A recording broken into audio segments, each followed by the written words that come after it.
अस्सलाम वालेकुम जी, मैं हूं मावा शजाज। आप मुझे देख रहे हैं मेरे यूट्यूब चैनल के ऊपर और आज जिस ड्रामे के ऊपर मैं बात करने जा रही हूं उसका नाम है सराब। और आज मैं सराब की लास्ट एपिसोड के बारे में बात करूंगी।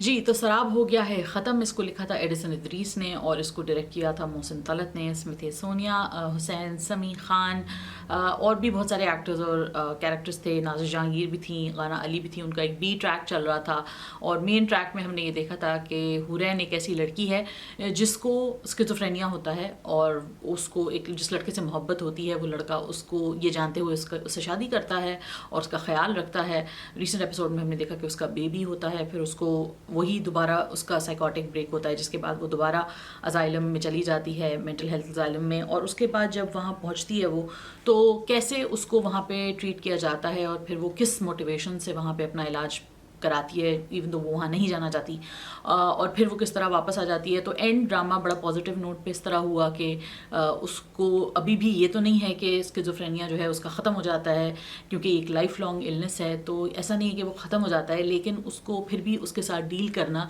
आसान हो जाता है। 10 साल बाद दिखाते हैं कि वो कहीं एक बाहर तो नहीं, शहर से बाहर, वेल यस, एक पहाड़ी इलाके में वो रह रही हैं। उनका बच्चा 10 साल का हो गया है, उससे उनकी एक लाइफ चल रही है।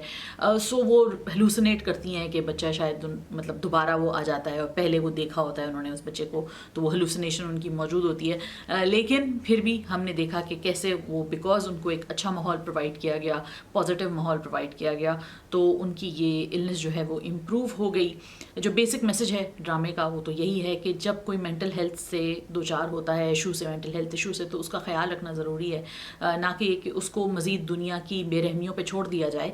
और जब इस तरह ख्याल रखा जाता है तो डेफिनेटली कंडीशन इंप्रूव होती है। हर तरह के केसेस होते हैं, कभी कभी केसेस ऐसे होते हैं कि आप सब कुछ कर लेते हैं लेकिन हालात ठीक नहीं होते। कभी कभी ऐसा होता है कि खुद ही ठीक हो जाते हैं, लेकिन स्किज़ोफ्रेनिया एक ऐसी बीमारी है जो बड़ी डिबिलिटेटिंग है। तो ऐसा नहीं हो सकता कि आपने उसको छोड़ दें और वो खुद ही ठीक हो जाए। तो उसका ख्याल, दवाएं वगैरह उसके साथ बहुत ज़रूरी होती हैं। बहुत अच्छा उन्होंने एक सेटअप दिखाया है जिसमें ख़वातीन का ख्याल रखा जाता है और उम्मीद है कि ऐसे वाकई एग्जिस्ट करते हों सेंटर्स और भी होने चाहिए जिसमें ख़वातीन का इस तरह ख्याल रखा जाए और उसमें डॉक्टर्स जो हैं वो इतने एम्पैथेटिक हों, डॉक्टर्स के अंदर ये एक जज्बा हो अपने मरीज़ों को इंसानों की तरह ट्रीट करने का। दूसरी चीज़ हमने ये भी देखी है कि कैसे हुरैन का ये मोटिवेशन है कि वो अपने बच्चे की वजह से वापस जाती है और ठीक होती है, अपनी सारी वो दवाएं और सब अपना इम्प्रूवमेंट खुद भी रिस्पॉन्सिबिलिटी लेती है।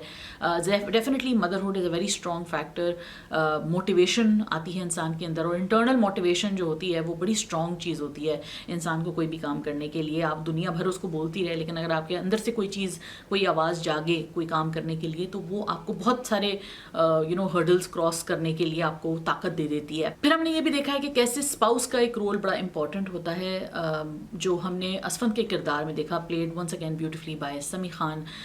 एक ऐसा किरदार है और एक ऐसा लड़का है जो कि अपनी बीवी के इस प्रॉब्लम को समझता है और उसको हर तरह की हेल्प दिलाने की पूरी कोशिश कर रहा है। हमने देखा कि वो लोग बहुत अमीर नहीं है, बहुत ज़्यादा कनेक्टेड और पावरफुल टाइप के लोग नहीं हैं, आम सी फैमिली दिखाई है, which is a good thing. और दूसरी तरफ हमने ये भी देखा है कि कैसे फैमिली भी समहाउ अंडरस्टैंड कर लेती है।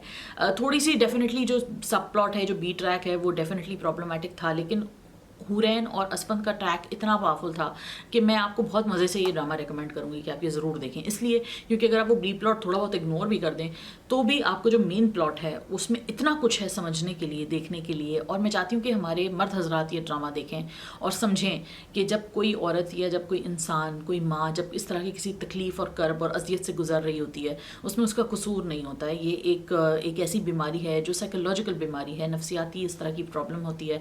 तो हम तो औरतों को या किसी को भी हम कहते हैं कि अरे ये तो पागल है, नफ्सियाती है और ये वो है, लेकिन अगर ऐसा कोई इंसान है तो उसको हेल्प की ज़रूरत होती है। और वो बजाय ये कि वो अपने आप को भी नुकसान पहुंचाए, दूसरों को भी नुकसान पहुंचाए, आप उसकी हेल्प करें, जो कि हमने देखा समी खान किस तरह उनको हर तरीके से हेल्प करते हैं, हर तरीके से उनको वो जो चीज़ें उनकी ज़रूरत हैं उस खातून की, उसमें उसको पहुँचाते हैं, दिलाते हैं, चाहे वो दवा हो, चाहे वो डॉक्टर्स की असेसमेंट्स हो and everything. So all of that is very very important and I think मर्द हजरात को तो और फैमिलीज़ को तो ये कहानी बिल्कुल देखनी चाहिए। क्योंकि क्या होता है कि लोग समझते हैं कि हाँ हमें पता है क्या हो रहा है, क्या हो रहा है, ये तो पागल है, लेकिन एक्चुअली में उस इंसान के साथ क्या हो रहा है, ट्रिगरिंग पॉइंट्स होते हैं, साइकोटिक ब्रेक्स आते हैं, तो उसका कोई कंट्रोल नहीं रहता।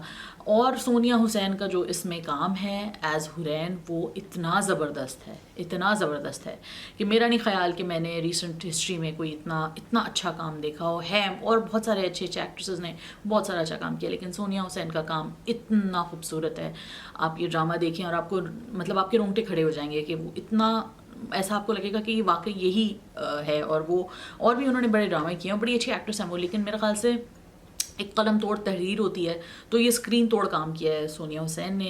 ज़बरदस्त एक्टिंग, ज़बरदस्त किरदार, ज़बरदस्त लिखा हुआ, ज़बरदस्त तरीके से क्रिएट किया हुआ। सो आई रियली होप कि इस तरह के जो हमारे ड्रामे हैं इनको बजट ज़्यादा मिलें, इनको स्क्रीन ज़्यादा मिलें, इनको प्लेटफॉर्म्स ज़्यादा मिलें, ऐसी कहानियों को ज़्यादा प्लेटफॉर्म्स मिलें। तो जब तक ये कहानियों को ज़्यादा प्लेटफॉर्म्स नहीं मिलेंगे तो हम उसी तरह फिर रोने धोने लगे रहेंगे कि जी हमारे यहाँ तो हर वक्त सास बहू होता है। तो भाई सास बहू वाली कहानियाँ भी है, ठीक है, वो भी चलाएं, लेकिन ये कहानियाँ भी चलाएं। और सास बहू वाली कहानी से मुझे ये भी एक बात करनी है कि जो सब प्लॉट है उसकी बिल्कुल ज़रूरत नहीं थी, and I really don't think it was necessary. इसको हटा देते और उसी के ऊपर रखते, या सब प्लॉट में भी कोई सब्सटैंशियल चीज़ रखते तो अच्छा होता, क्योंकि इस तरह के सब प्लॉट जो होते हैं वो मेन कहानी को कमज़ोर कर देते हैं। दूसरी तरफ एक ये भी बात है कि ऑब्वियसली ये चैनल्स की रिक्वायरमेंट्स होती हैं, क्योंकि उनको वो घरेलू ख़वातीन को भी केटर करना होता है। तो बट आई रियली होप कि हमारे चैनल्स भी अब समझ जाएं कि अब एक क्वालिटी कंटेंट का भी ज़माना है, उसके लिए भी जगह मौजूद होनी चाहिए। So hats off to the entire team. बहुत दिल खराश किस्म का शो था in a lot of ways, बहुत ज़्यादा दिल को दर्द होता था ये शो देखते हुए, लेकिन जो एंड में कुछ बहुत पॉजिटिव तरीके से एंड किया विच इज़ ग्रेट। लेकिन उन लोगों के लिए स्पेशली ये चीज़ बहुत इंपॉर्टेंट है जो कि आखिर में समी का जो किरदार है असफंद, वो ये कहता भी है कि बहुत सारे लोगों के पास नहीं होता असफंद, तो उनके लिए भी स्पेयर अ थॉट, उनके लिए भी ज़रा एक मिनट के लिए हम सोचें कि उनका क्या होता है जिनको कोई संभालने वाला नहीं होता, जब वो टूट रहे होते हैं तो उनको कोई समेटने वाला नहीं होता। Let me know what you guys thought of the last episode. आप लोग अपना ख्याल रखिएगा, मुझे बताते रहिएगा कि आप लोग कौन से ड्रामे देख रहे हैं, कौन से which were good which were bad. Sir आपकी लास्ट एपिसोड आपको कैसी लगी, रिव्यू में क्या पॉइंट्स थे जिनसे आप अग्री करते हैं, डिसएग्री करते हैं, कमेंट सेक्शन में ज़रूर बताइएगा। सब्सक्राइब कीजिए, लाइक कीजिए, फॉलो कीजिए, और वीडियो देखने का बहुत शुक्रिया। खुदा हाफिज़।